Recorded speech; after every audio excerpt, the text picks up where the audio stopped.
बेमौसम बारिश ने किसानों की कमर तोड़ दी है। देथा गांव के लोगों ने ढोल की थाप पर खेतों में हवन किया और मदद की मांग की। धनेरा तालुका के देथा गांव में बेमौसम बारिश के कारण किसानों की हालत बेहद खराब हो गई है। बारिश, बाढ़ और तूफान के चलते इस साल तीसरी बार किसान प्रकृति के आगे बेबस हो गया। खेतों में खड़ी फसलों को भारी नुकसान होने के कारण उनके मुंह से बचा हुआ खाना भी छिन गया। गांव के किसानों का कहना है कि खेत में बोई गई मूंगफली का एक भी दाना अच्छा नहीं हुआ। देथा गांव की लगभग 2000 बीघा जमीन सिंचित थी, जिसमें से 1800 बीघा जमीन बेमौसम बारिश से बर्बाद हो गई। खेतों के दृश्य बता रहे हैं किसान की नुकसान कितना बड़ा है।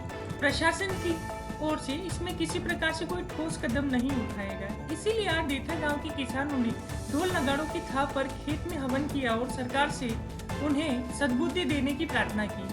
વરસાદને કારણે જે થયેલું નુકસાનમાં આજ ચિંતામાં ખેડૂત છે, જ્યારે અમારા ગ્રામજન ડેડા તરફથી અને ખેડૂતો તરફથી સરકારશ્રીને વિનંતી છે કે ડેડાનું સર્વે કરાવી અને વળતર મળે એવી આશા પણ સરકાર જોડે છે।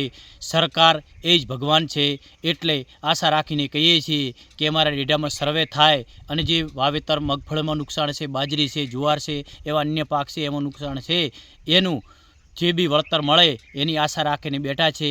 અને વાવણી કરીને ચોથા ભાગે છે કમાવાવાળા મજૂર છે એ પણ ચિંતામાં છે, એટલે સરકારશ્રી એ ધ્યાને લઈને તાત્કાલિક ધોરણે સર્વે કરાવી અને ખેડૂતોને વળતર આપે એવી આશા રાખીએ છીએ।